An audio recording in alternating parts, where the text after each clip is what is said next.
생각보다 큰 권한 없어 야당과 국민의 손을 내밀어 상생하고 관료체제 혁신, 새 흐름 파악 못해 새 정체성 만들어 인적 쇄신해야. 김병준 자유한국당 대위원장이 25일 국회 자유한국당 대표실에서 한국일보와 인터뷰하고 있다.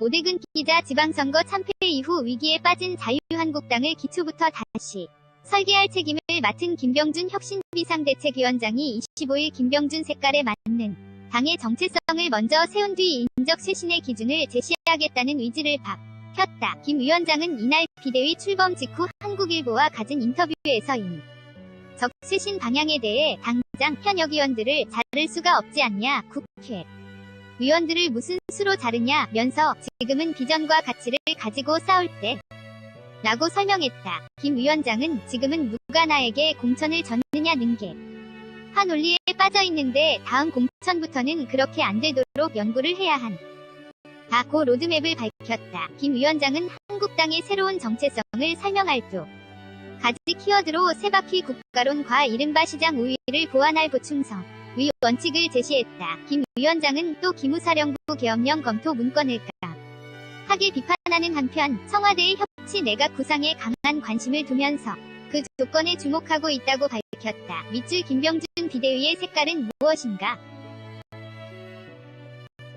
이념적으로는 말하자면 나는 시장과 공동체의 자유를 중시한다. 그러나 시장과 공동체가 다 해내지 못하는 것들이 많다. 소득격차의 문제, 약육강식 위 문제들이 있다. 그래서 국가가 보충적으로 기능하는 보충성의 원칙을 중시한다. 그런 색깔에 가까운 분들로 비대위원들을 채웠다. 복지 문제, 안보 같은 것들은 국가가 챙겨야 할 영역이다.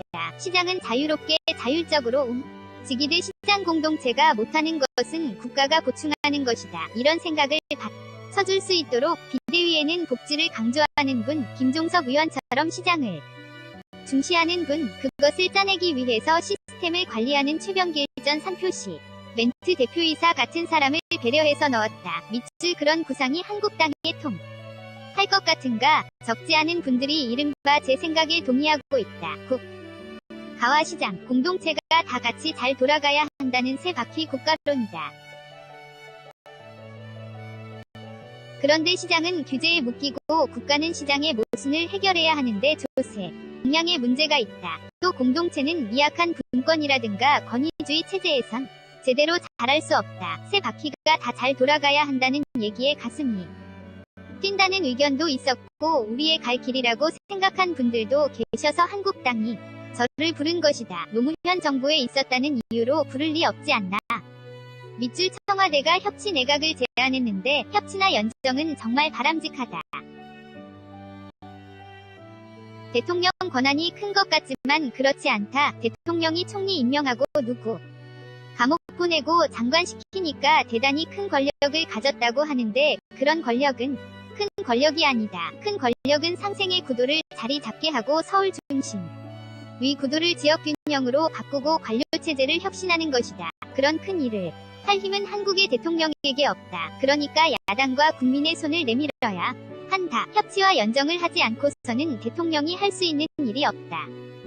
밑줄 그럼 협치 내각에 대한 입장이 뭔가? 협치나 연정은 형태와 내용에 있어서 1부터 100까지 다양하다. 누구하고 협치를 하겠다는 것인지, 한 국당이 대상인지, 소연정이나 소협치인지, 강요 자리를 주겠다는 것인지 모르겠다. 누가 영화 구경하자고 했는데 무슨 영화인지, 극장은 요금이 얼마인지 알아야 대답을 할 수 있지 않나. 밑줄 장관이 세계를 제안하면 받아들이나 그런 것을 협치나 연정이라고 하면 곤란하다. 장관도 어떤 장관인지가 중요하다. 장관이 가진 권한이 국무회의에서 부결되면 어디다 써먹겠나. 밑줄 한국당의 가장 큰 문제점은 무엇이라고 보나? 역사의 흐름을 놓쳐 가는 것이다. 박정희 시대를 지나 세월이 흘렀는데 많은 분들이 과거의 턴에 묶여있다. 시민사회가 커졌는데 새로운 사회의 흐름을 다 파악을 못한 것이다. 그러니까 교과서 국정화를 하려고 한 것이다. 1948년 이 권고 이라고 믿으면 논리로서 싸워야지 국가 권력으로 할 일이 아니지 않나. 빨리 따라잡아야 한다. 밑줄 박근혜 전 대통령으로부터 총리를 제안받기도 했는데 처음에는 안 한다고 했다가 결국 받았는데 이유는 딱 한 가지였다. 이대로 가다가는 나라가 안 되겠다 싶었다. 냉장고 불이 꺼지면 냉장고 속 음식물이 썩는다. 산업구조 개혁 과제들이 산적한데 누구도 여기에 대해 얘기를 안 한다. 탄핵을 하든 말든 아무것도 못하는 황교안 체제를 대 신에서 뭔가를 움직여야 한다는 생각이었다. 산업 현장을 가보면 미국에선 조업 르네상스가 일어날 정도로 세계 분업 체계가 바뀌고 중국이 발전하는데 우리 산업 구조를 어떻게 할 것인지, 지식 노동자를 키워야 하는데 어떻게 할 것인지 내가 답답해서 견딜 수가 없었다. 밑줄 그 와중에 기무사는 영 문건을 준비하고 있었다. 한심하다. 모든 부처가 위기관리 매뉴얼을 갖고 있어야 한다. 위기관리 차원인지 아니면 국가 전복의 뜻을 가졌는지는 모르겠다. 전망 부분을 봤더니 틀렸다. 참 판단 능력이 이 정도였구나.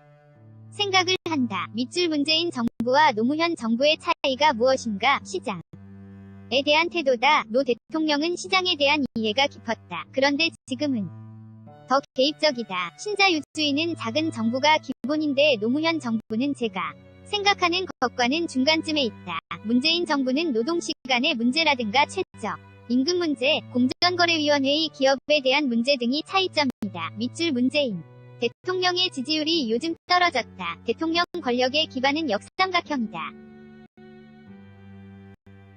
국민의 대통령에 대한 기대, 그리고 헌법적 의무는 윗변처럼 넓은데 권력 기반은 그렇게 강하지 않다. 관료 집단만 해도 맘대로 할 수 있는 게야. 미국 여당도 대통령 뜻대로 안 움직인다. 1년 차에는 움직이는데 세월이 조금 가면 지금 당대표 출마한 사람들도 다른 목소리를 내지 않나. 그럼 역삼각형이 흔들리기 시작한다. 상당히 비극적인 구조다. 인터뷰 진행는 박석원 차장 정리는 김정현 기자 virtu@hankyookilbo.com 김병준 자유한국당 비대위원장이 25일 국회 한국당 대표실에서 한국일보와 인터뷰하고 있다. 오대근 기자